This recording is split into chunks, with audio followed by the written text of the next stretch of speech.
Good evening and welcome to this week's episode of Sunday Night Live.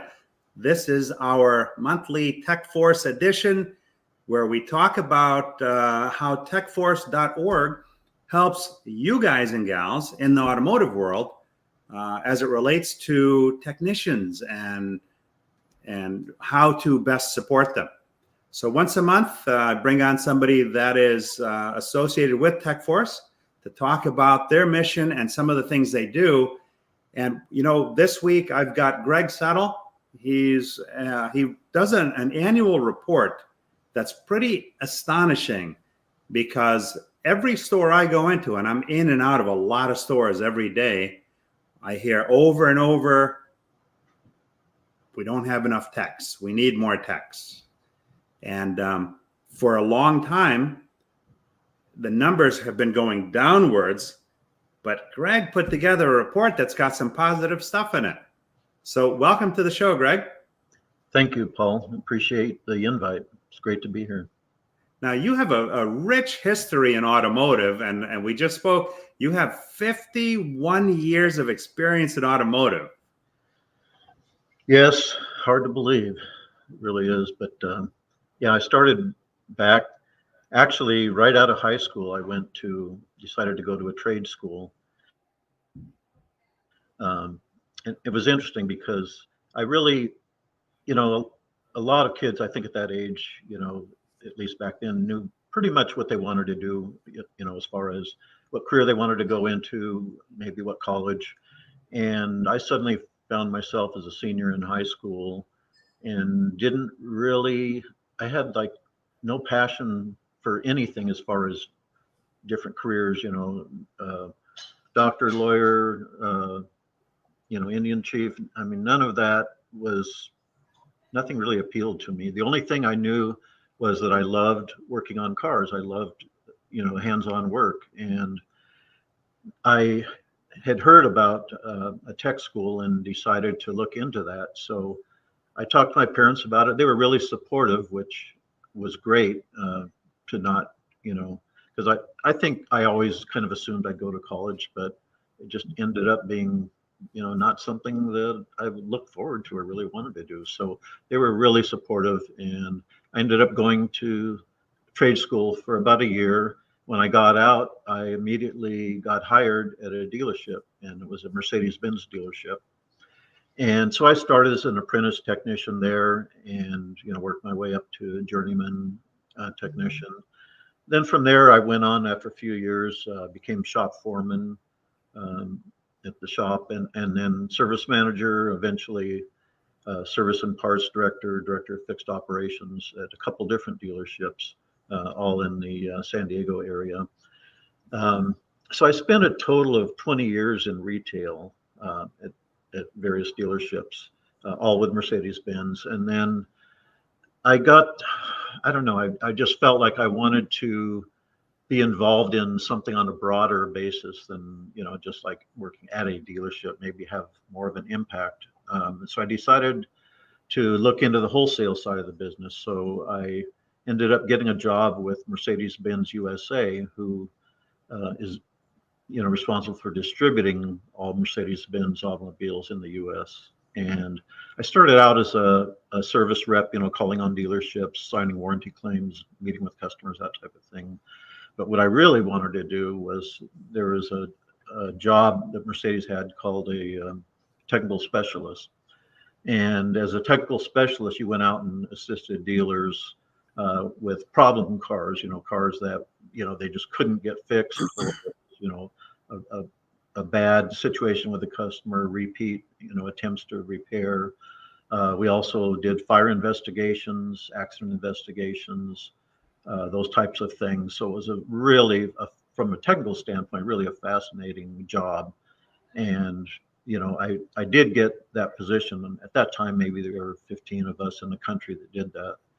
And, I thought I died and went to heaven when I got that job. It was just like, I never imagined that I'd be able to, to get a job like that at that level of technical expertise. And it just felt really rewarding.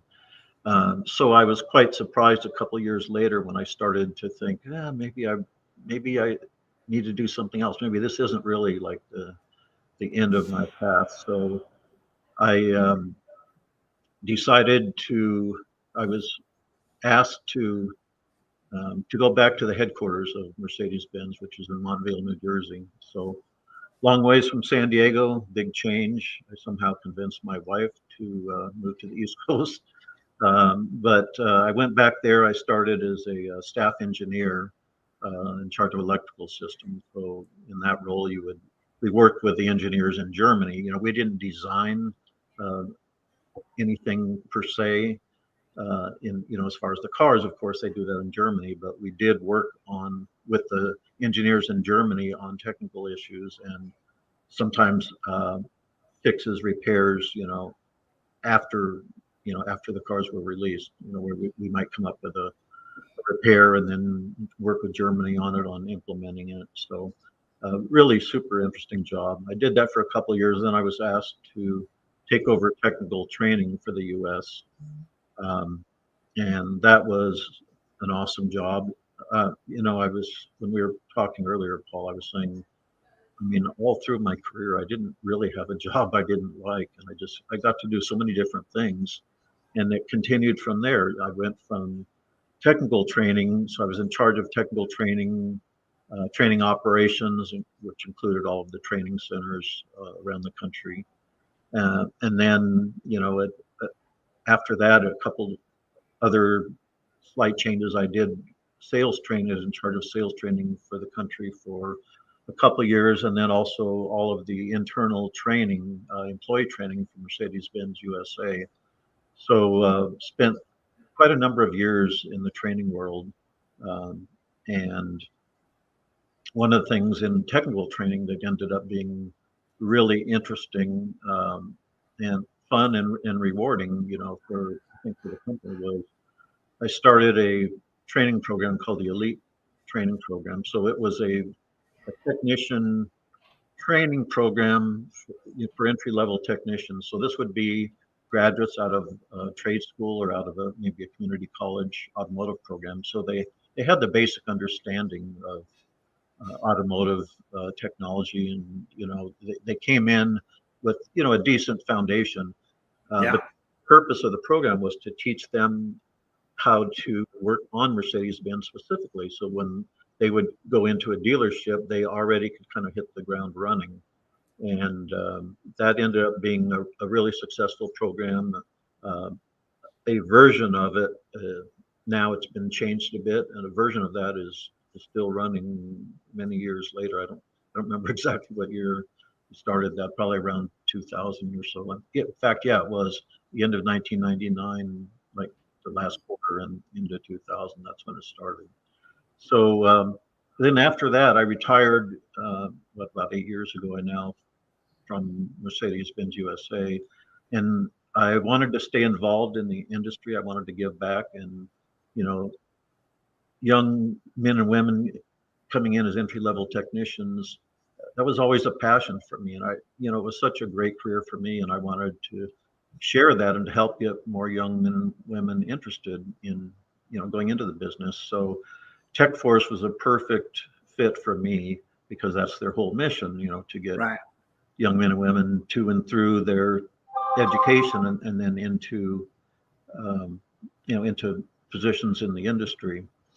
So I did work for TechForce for several years, but one of the things when I first started with them was that I definitely saw the need to quantify the shortage that everybody was talking about.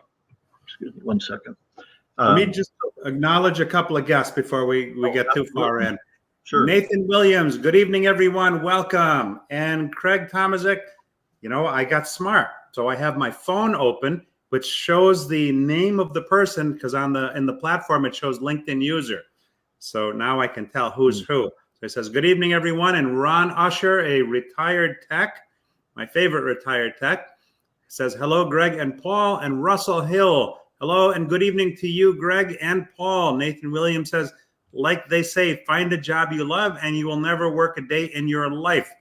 And Jamie Alexander, whom I recently connected with, we have a shared history the old we went to different schools together thing definitely applies there, because we've had some similar experiences. And she says mentorship and training is so important. Thank you. All right. Great. So do continue. I don't want to get too far behind on the comments. Sure, absolutely.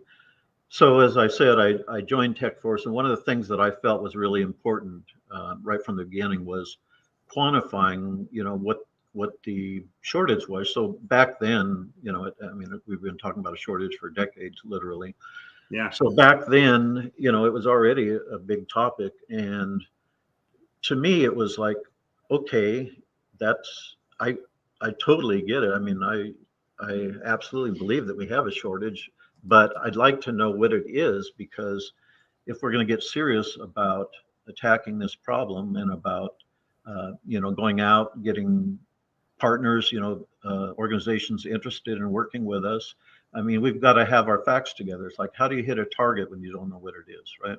So Right. I felt like we really need to figure out what this shortage really is in real numbers. And, there were numbers out there. The BLS put out some numbers, but nobody felt comfortable with those numbers. They just didn't feel like they were accurate. Hold on And a second. so, For those not familiar, that's the Bureau of Labor Statistics.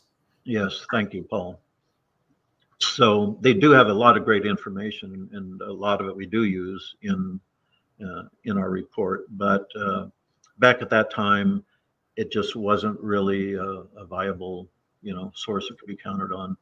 So it took about a year, and I worked with an analyst who was really good at, doing projections and calculations. And it took us quite a while to actually dig in and find some solutions. We actually used some algorithms in determining numbers. There's a lot of different factors that come into it, but for the first time, that was back in 2017, we came out with this annual report. So we call it the supply and demand report.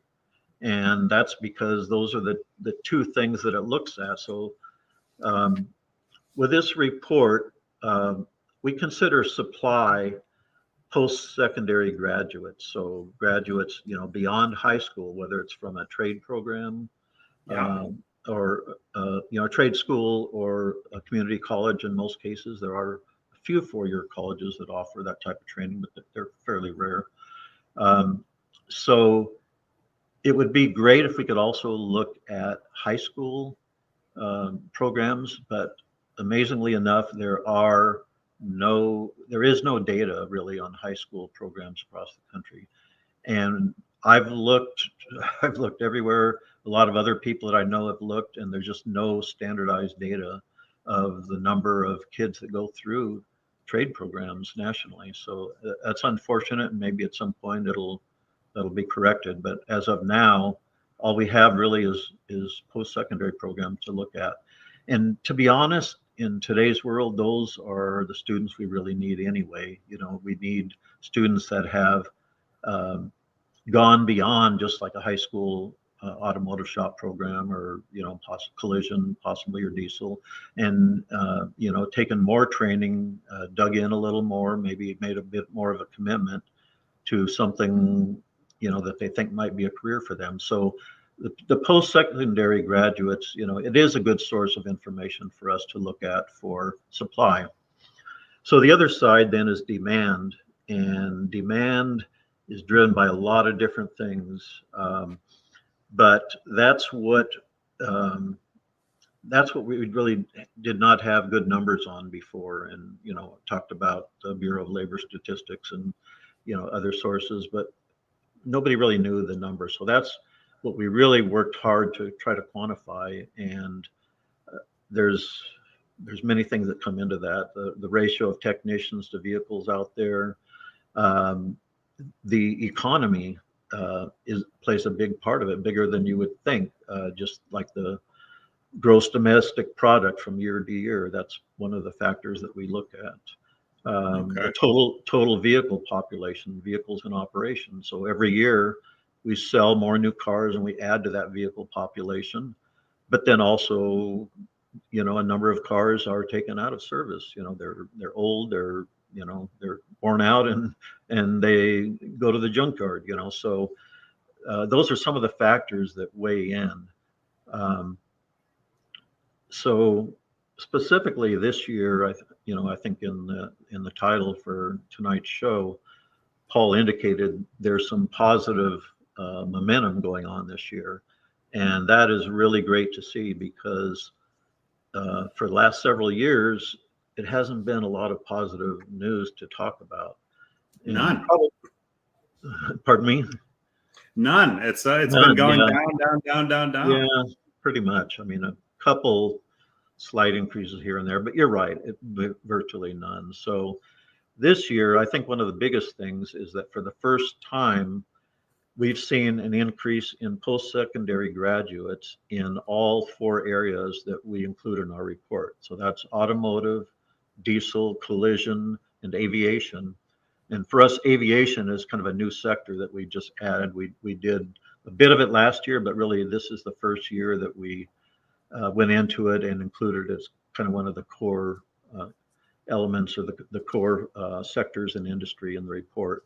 So all 4 of those went up in the number of graduates from last year to this year. That has not happened in 10 years. Wow. So that is a really positive thing. And I think it shows that the message is finally starting to get through and that there are some really great careers, in the transportation industry as technicians. And so that is one big piece. The other one is 3 out of those 4 sectors increased the number of employed technicians last year. So that was automotive, collision, and aviation. The only one that did not go up in the number of employees was diesel. And that was, it was a small number. We lost about 2,000 technicians, I think, in diesel. So pretty much you could say 7 out of 8 measurements were all positive, and the 8th one was minimally negative. So yeah, really a lot of That's good news. Yeah. I want to jump on it. I want to get to a couple of comments and then go back a little bit to something you said before. We have Peter Smith joining us from Canada. Says good evening, and Robert Allen Carvel, hello from Hotlanta. These are regular supporters on the show. Ron says would like to know what Greg thinks of the flat rate system. Is it outdated? Is that in your wheelhouse as well, or is this more something different? Well, I would say I haven't done any research on it specifically, or, okay. So from a, statistical, viewpoint, I can't really speak much to that. Okay. I have some thoughts about, it's certainly been a topic of discussion for a long time, and even at that. Yes, a hot one. And even to the point of asking, is that part of the problem of, would we have more young men and women interested in getting into the industry without the flat rate system? So, I work as a tech, I worked in the flat rate system for a long time. For me personally, I had no problem working with it. I think the way I look at it, if you're a flat rate tech, at some point your own integrity comes into play. Like you can beat the flat rate system. At least you could. Now I understand that, a lot of labor times have gone down in recent years, that it's a lot tougher than it used to be, especially with warranty times, et cetera.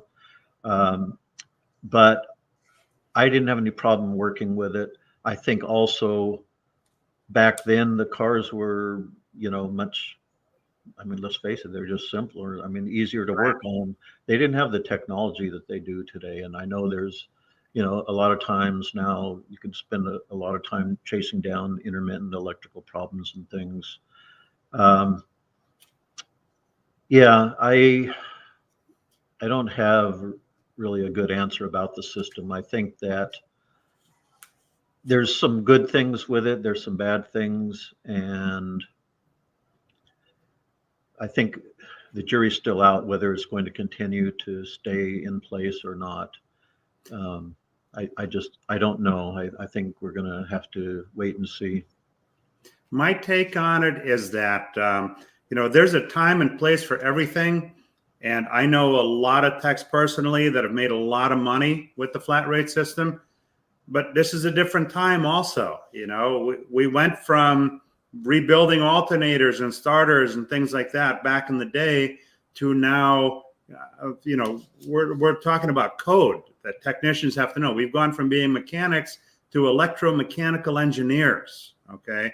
And the warranty stuff, it's, you talk to different people, and not everybody agrees with it. It seems as though some of the OEMs, they have it set up in a laboratory, a perfect ideal situation where they do it over and over, all clean stuff laid out, not real world environment to come up with somebody's labor times that in the real world, when you have rust and elements and temperatures, it's not the same. So, and then you've got a whole new breed of technician that's coming in. The people that worked in the car business decades ago, for whom bell to bell really wasn't an issue, that's not who we have coming into the stores today. The young people, they want a career path. They want to work, Monday through Friday from 9 to 5 or 8 to 4, whatever the case may be. And then they want to clock out and go home. They want some kind of a home life balance, work life balance. They want a more normal life, which is something that for a lot of us old folks, we had a different normal life, right? Yes. We didn't see it quite the way they see it today. So my personal opinion is that I think something definitely has to change with flat rate because we don't have the same people to do it. Now, the other thing I want to get to also is that it's sad in a way that there is no data regarding the high schools, because yes, secondary education is great, and like with any numbers, if we want to affect change, we need to know what the numbers are, because that way we can benchmark and we can set forth a plan to improve whatever the numbers are. Now, in today's day and age, it is imperative to start younger and earlier to attract these people, right? So if we don't know what the data is in the high schools, and what I hear from a lot of stores when I go in, I always ask them, I said, are there any high schools in the area that have an automotive program? Or are there tech schools in the area that have automotive programs? Because I'm always looking for apprenticeships, opportunities, and things like that to alleviate some of the stressors that we have in automotive. And I'm hearing from a lot of people that high schools across the country have phased out a lot of their automotive programs. And I always talk to the dealers. I say, look, we talk about how we support our communities, and that's great, but I don't see putting my name on a jersey to basically get Billy's mom and dad to come buy a car from us. I don't see that in the same way as supporting the community.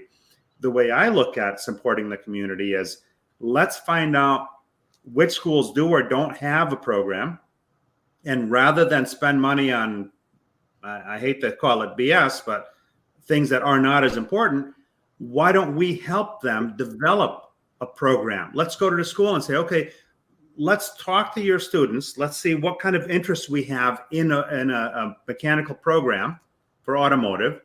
Let me bring in some of my an A, B, C tech, somebody in the express lane, and let's talk to them about what a great opportunity there is in automotive.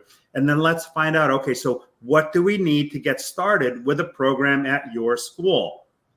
Supply them with the tools, supply them with the equipment. And then at the same time, you develop your, your team, if you will, by getting some of these students to come in on a regular basis to do an apprenticeship, right? If you have very few technicians, You don't want them spending their time doing oil changes and some of the simple repairs. And these are things that you can teach the apprentices. So you can better utilize the teams that you have by putting them to work in the areas where you make money or where you have a backlog of larger work that you need to get done. I'm not going to mention any names, but there are some OEMs that have some issues with that. So, those are some of the things that I look at. So let me get to a couple more comments here. Scott Gregg says, good evening. Robert Allen Carvel, what would we use instead of flat rate? Hourly, salary, hybrid, flex rate? Yeah, I think some kind of combination of all of the above. And sometimes within a store, it's not going to be uniform across the board. You have to offer different opportunities, and no two workers are exactly the same. So I think you hit it right on the nose there, Robert. I think it should be a mix of all of it, depending on the opportunity. Jamie Alexander says, I don't pay flat rate. When I ran my aftermarket shops, they were all hourly as well, with specific performance bonuses tied in, whether it be CSI or, hours generated, things like that. Jamie says, pay percentage per ticket. There are many different ways you can approach this. A percentage per ticket is good. A salary with other bonuses tied to it is also good. Robert says, I was paid 23.5% parts and labor in the 90s. That certainly has changed a lot over the years. Yeah. And he says, especially for warranty work, a percentage of parts and labor might work.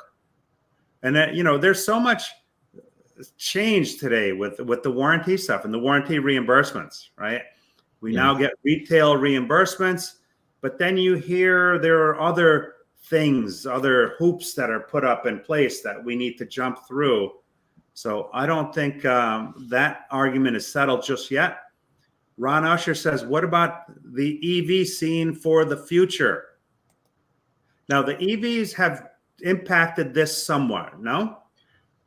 Yeah, somewhat. And that does come up a lot. I mean, I've heard a number of people say, well, we're going to be going down the EV road, and EVs require a lot less maintenance, so maybe we're not going to need that many techs in the future. But the reality is, and starting last year, I really looked at EVs seriously and tried to figure out how we could incorporate an adjustment for EVs to the technician shortage. And I have done that to some degree last year and a little bit more comprehensive this year. And the reality is EVs really in the short term are not going to make that much of a difference. Even out to like 5 years, if you look at the report, the numbers are still relatively low as far as the impact to technician demand. Now, the fact, or what you need to consider and kind of keep in mind, I mentioned before, vehicles in operation. So we've got, I don't remember the number now, it's several million vehicles in operation, across the country.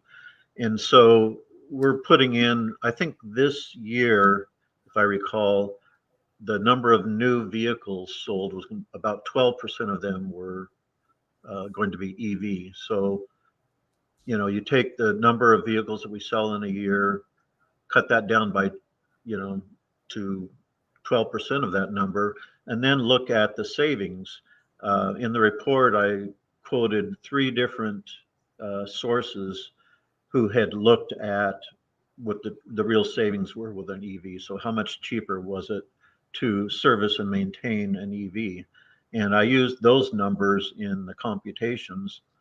So by the time you take, the small portion of vehicles that are EVs, and then you take a partial savings of them, and you look at the entire vehicle population, it's minimal. It's like 4% impact now, maybe at the most. So the numbers are still pretty big, whether we have EVs or not. Maybe 10 years out, there'll be a much bigger influence, but from now through the next 5 years, it's not going to make much of a difference. The real difference the EVs are going to make is in the quality of technicians that we need, the education they need, and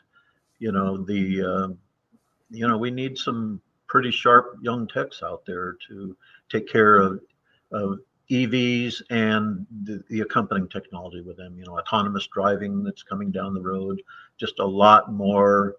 As Paul said, you almost need to be an engineer now to work on these cars. So that's where the real impact is going to be, in ensuring that we get technicians that are properly trained, that are capable and interested in learning this technology and being good at it.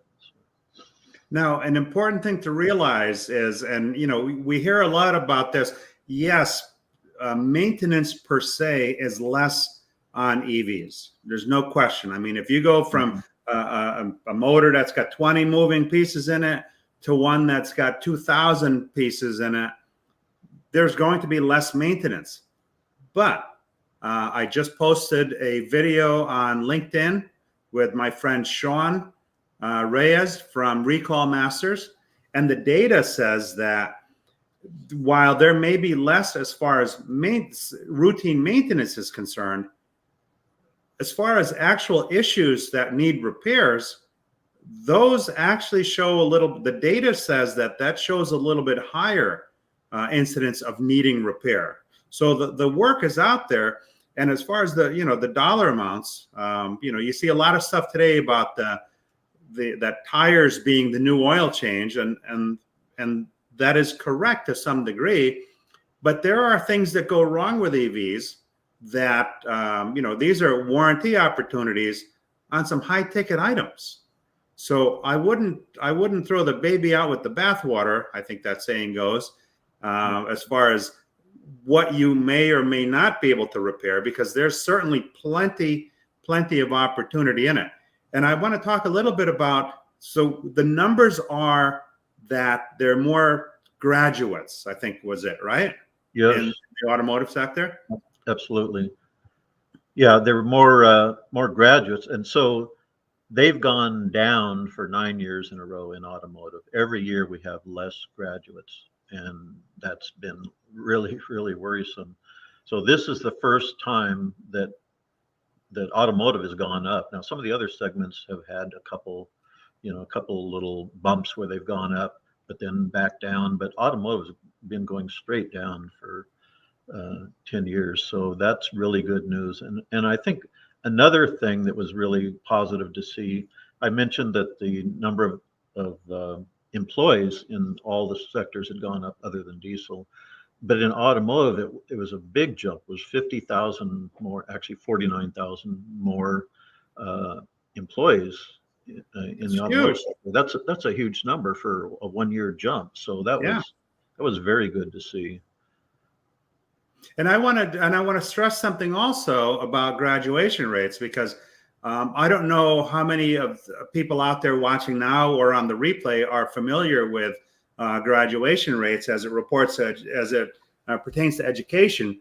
But graduation rates have always been an issue in academia, and one would think that, okay, so if I want more students to graduate, then I need to step up the proficiencies of all of these students so that they do graduate. The difference between normal academia and automotive is that instead of increasing the proficiencies, what a lot of schools are doing is lowering the requirements. So what you have is more people that graduate, but yet with less knowledge. And even, some of the kids that go on to college, they struggle badly because they're not really well prepared for it. Contrast that to automotive, where it's such a specialized area. I mean, you can't fake this stuff, right? The electronics that you need to know, it's beyond anything that I ever dealt with back in the day. Okay, so the proficiencies in automotive have gone up at the same time as the graduation rates have gone up. So they're kind of two opposite ends of the spectrum there, which is huge, really, because how much code is involved in these cars, that the students have to know. Sure. Yeah, there's so much more that they have to know now. And, it's interesting is I think really that, pretty much any technical, automotive or other transportation program out there has continually over the last few years been putting more and more emphasis on electric and electronics and basic knowledge as well as more advanced knowledge. And yet we still hear, from dealers and independent shops that if there's a shortfall in the knowledge of students that have graduated and come in to work for them, it's always that's the electrical area is always the issue, so yeah, it's not easy. There's a whole lot to learn there, and it's something you almost can't overemphasize, I don't think, when it comes to training and getting the proficiencies in that area. Now, Linda Hanson's losing the broadcast, so I don't know if that's an issue in her area or not. It seems to be fairly strong from what I can see in the signal here on the platform. Robert Allen Carvel says, would like to see your pay plans you have set up for techs. I don't think we necessarily have that here on this show, Robert, but I have seen some very interesting pay plans floated along. I get people that send me stuff on a somewhat regular basis, and some of the stuff I've seen just to combat what's going on in the labor pool, if you will, has been extremely interesting. If I was a tech, now would be the time to get into this business because your opportunities are crazy. Just between perks, between pay, between signing bonuses and all that, it's incredible. So you have a pretty decent network as I do. I would kind of put together your own report on the pay plans and kind of come up with some best practices that you can share with your dealers. Jamie Alexander says, we do a lot of tires and brakes on EV in our shops. That's interesting because the brakes, because of regenerative braking, they last a lot longer. A lot of cars are 70, 80,000 miles. So in your shops, you must be seeing some of the earlier ones, but tires, definitely. I had an EV show recently, and what I found from a practical application standpoint is that yes, tires do wear out quicker to some degree, but I think the consensus was it's only about a 25% more rapid wearing out of tires. So when you consider the price of tires and the differential between maintaining a gas engine vehicle and an EV, that's still not really a crazy difference to stop anybody from buying them. But yeah, the tires is the gateway to retention. So if you're doing a lot of tires, those are customers that are going to be coming to you. And although only a couple of states have a right to repair law, make no mistake about it. Once those floodgates open, you're going to have situations where people other than dealers are going to be able to do some of the repairs on these cars. So this is not the time to be complacent. Robert Allen Carval says a dealer will spend around $60,000 over 5 years training a technician. I can believe that. Absolutely. And the cost to the dealership, you lose one technician, and we're talking about an average technician, it's $170,000 that it costs the store right out of the gate. Just blink your eye and say goodbye to $170,000, and it takes you about 3 years before you're finally caught up on that. So It's, there's an old saying, comes from the marriage world of it's cheaper to keep her. But I say it's also very true in automotive. The things that you can do to better support your employees will save you dividends over time. Absolutely, Paul. And Jamie Alexander says Tesla in particular goes through tires and brakes. We have a fleet account we service. Now that's what I'm talking about, right? Fleets are huge. There was another EV, I think it was the Volt I saw recently, got some fleet award. So that's the trick. If you can develop these fleet accounts, there's a lot of money there, because these are cars that are going to be coming to you automatically. I've had fleet cars before as company cars, and for the most part, there's nothing more convenient. You walk in, you've got your card, you've got your appointment, it's direct billing, you're in and out. So good for you, Jamie. That's great. Ron Usher says LinkedIn is having problems online. Yeah, that seems to be a recurring theme here with LinkedIn. You've got to kind of work around that. That's how I'm able to see some of the names that show up on my phone that don't necessarily show up in the platform. So I didn't want to derail you where you were going before with the numbers. The aviation is very similar to automotive, as far as the work itself is concerned. Maybe a little more specialized for sure. Mm-hmm. Yeah, more specialized. The numbers, of course, are smaller. They have one thing that we did note in looking back over the history on aviation is it seems some of the rises and falls that we see in some of the other segments, it seems a little more even in aviation. They haven't had as many ups and downs, and the demand has stayed pretty steady. The number of new employees coming in is pretty steady. One thing with aviation is if you do look at salaries or incomes, aviation is the highest segment of the four that we look at, and we don't really report on salaries, but it is something that I see, and I look at as I'm going through and doing research, and that's certainly an attraction for that segment. Is it's the money is good there. What I found, I noticed this recently on a flight.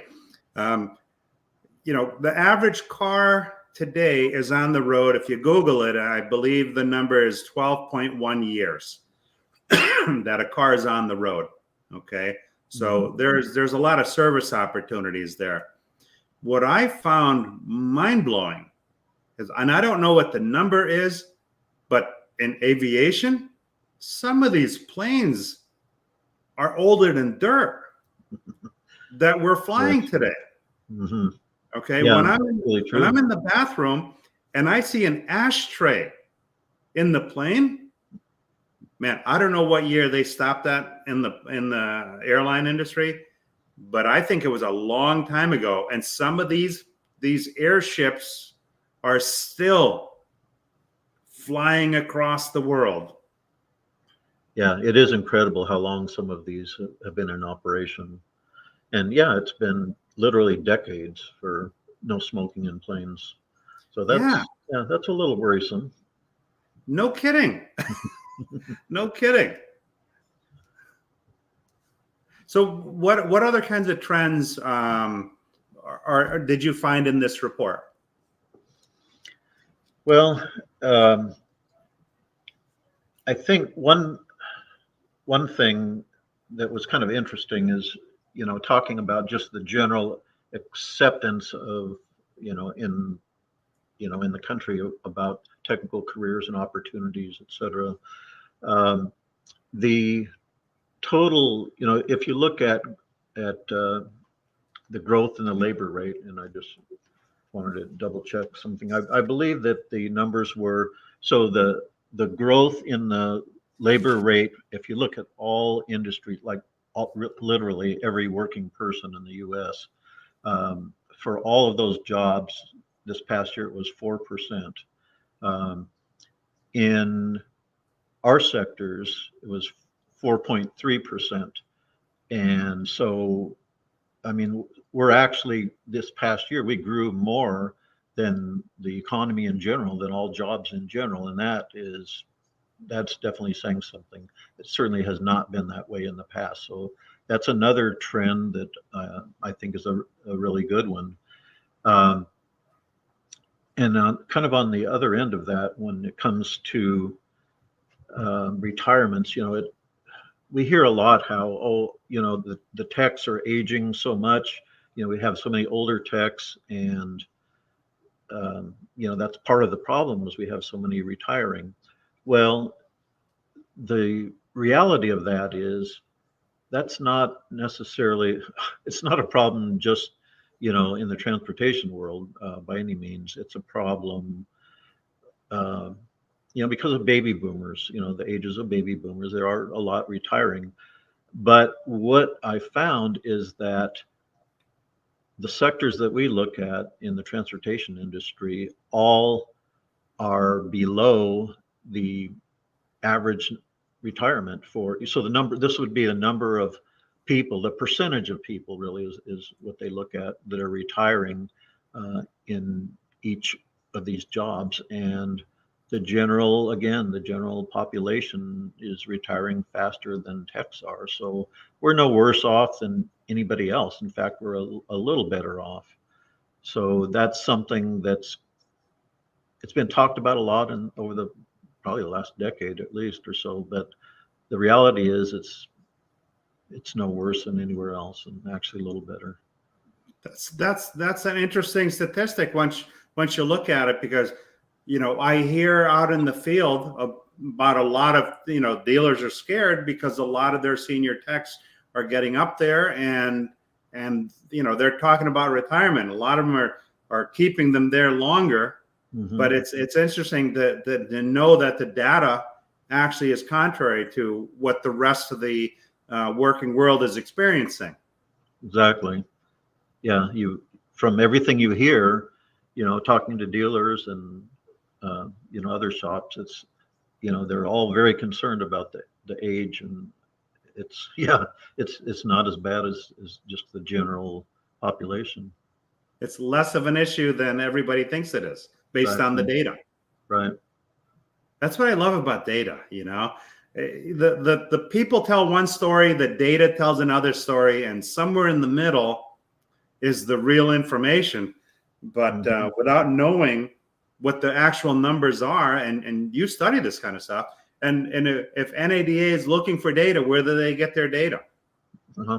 They've, from what I understand, they're using our numbers as far as looking at the demand and the supply. So that's good to see. It's really great to see that there's value found in this report, and that it's good data for people to use. There's one other, you were asking about other data points or discoveries that I might have found. So one big one, I think, at the end of the day, is that last year our report showed that we needed just under 1 million across the segments, just under 1 million techs over the next 10 years. Or I'm sorry, that was over the next 5 years. But that number now, sorry about that. That number now is down to just under 800,000. So I think it's around 790,000. So again, I said earlier that demand is created by a lot of different factors, and there's all these things that come into play, but still to reduce that target by 200,000, 20%. Yeah, that's huge. So definitely a huge indicator again that we're going in the right direction, and really good to see that there's starting to be some, so we're getting, I think, a handle on it, and starting to turn a big ship, for lack of a better term, starting to see the impact of just a lot of things coming together. I think that college, there's enough graduates out there, I think, with bachelor's degrees and maybe even masters that have, just not been able to get the kind of jobs they were looking for. They've got huge student loans to pay off. $250,000 by the time you're done if you start now. Yeah, That's crazy. It is crazy. And so I think, I'd say 5 years ago, that message that you don't have to get a bachelor's degree to have a very viable, profitable career, long-term career, that skilled trades are a wonderful way to make a good living. So we've been preaching that message for a while, but I would say maybe 5 years ago when you preached that message, people's acceptance of it was, maybe, but, they weren't totally convinced. But I think now there's been enough conversation around it, enough articles written and stories, and just the, parents seeing, what's happened with their kids out there. I think that you tell that story now and it's like, yeah, people agree with you. And, they're looking for, other possibilities. They're looking for other potential careers. So that I think is a big part of what we're starting to see now, is that it's become that awareness of technical careers and skilled trades now, and the fact that they are really good, viable careers, has become mainstream now, I think. And I think that we really are beginning to see the tide turn. I think now is such a great time for opportunity, because when you take a look at a 20% reduction in need, that's huge. Okay. When you take that and now you improve some operational efficiencies, we'll say at the store, you can overcome a lot of shortage, a lot. Okay. Mm-hmm. Because I see every day, I see that there are stores that are lacking in process. And some of those stores, if they just tighten up and put some processes in place and leverage some of the available technologies, I'm always one for people, process, and tools, the tools being the last piece in that trilogy. But if you have somebody come in and kind of look at it objectively, all right, in automotive, we tend to have an ego problem. All right. We're not necessarily as self-aware as we should be. Right. So if you have somebody come in objectively, take a look at what you're doing and see how can you improve? Because again, a 20% reduction in need is huge. You couple that with becoming more efficient, streamlining your operations so that you're leveraging technology to do more with less. That delta between where you were and where you could be is huge. And everything snowballs, right? So if you can improve your efficiency by 20% and there's a 20% less need, that's a 40% swing right there. Mm-hmm. That translates into being able to service more customers, more happy customers, and then expand your database. So it's a huge opportunity that, we can't miss that boat. Let me get to a couple of comments. Jamie Alexander says, do you think for some it's an excuse to use as a way of not wanting to change with the new expectations of our technicians? We don't seem to have a shortage on looking for excuses not to do things in automotive and probably in other areas as well. So yeah, could be. And Robert Allen Carvel says the average age of a USA technician is 47. I knew the number was around there. What's interesting is that even at 47, the numbers don't show a mass exodus, right, in retirement, which is interesting because these are high demand jobs, physically demanding jobs.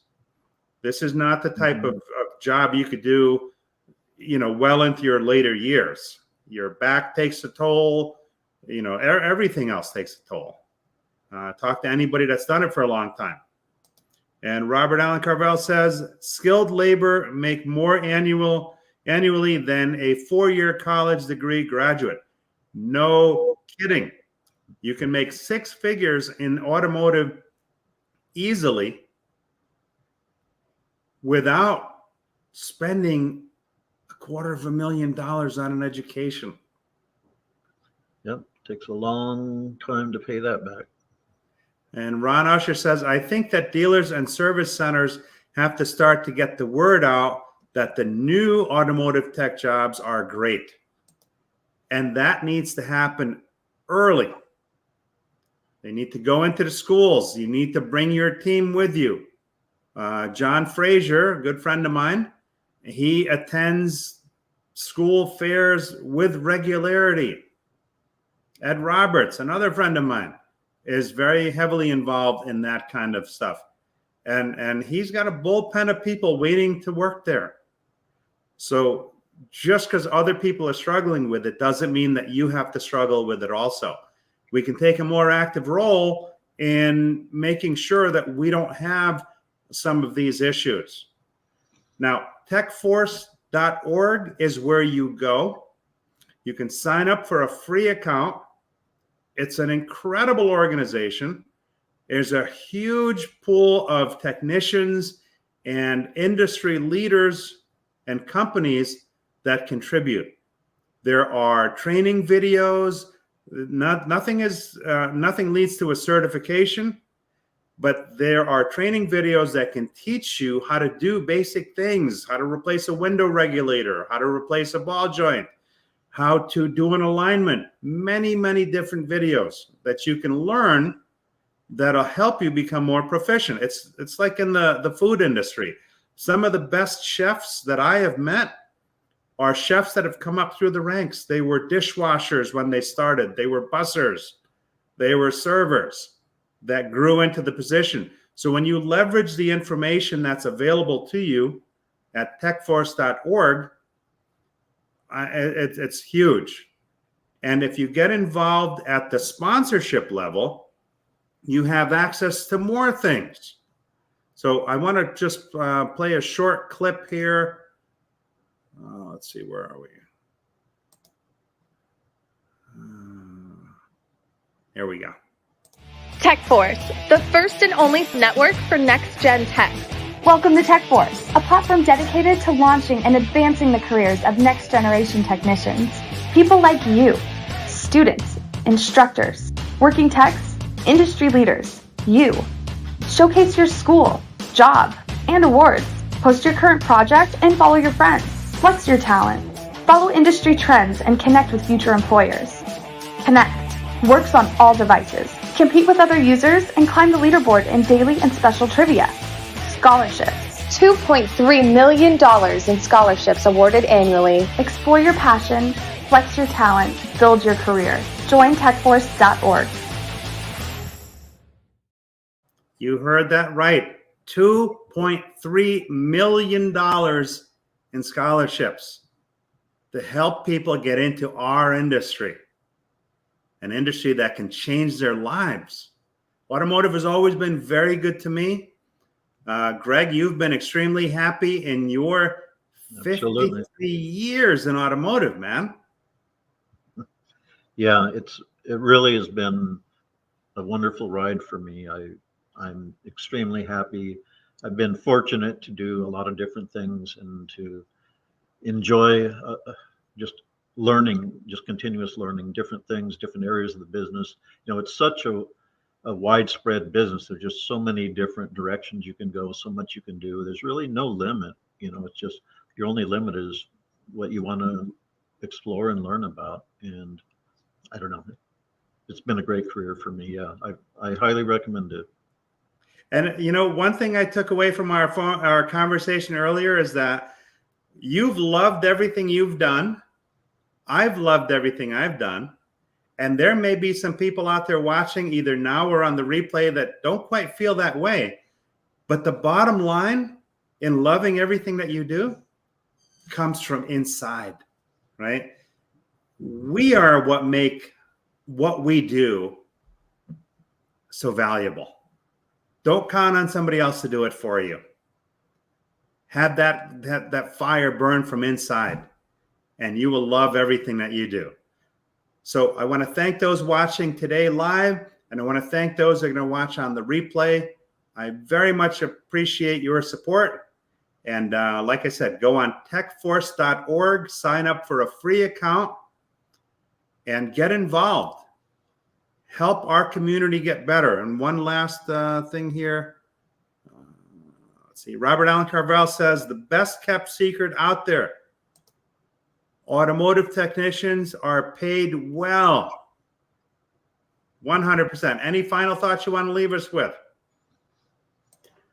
Just really appreciate the opportunity to be on the show, and of course your support for TechForce.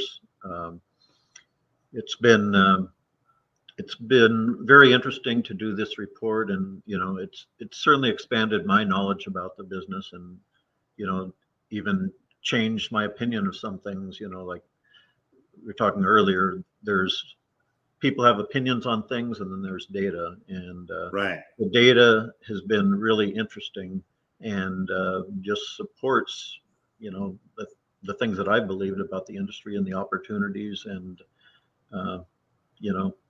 again, just the sky's the limit. I think for people that want to get into the business, to your point earlier, Paul, this is a great time to get involved in the business. So thank you again for the opportunity and for your support of TechForce. Thank you, Greg. All right. Have a safe and successful next week, and we'll see you next week on Sunday Night Live. Thanks again.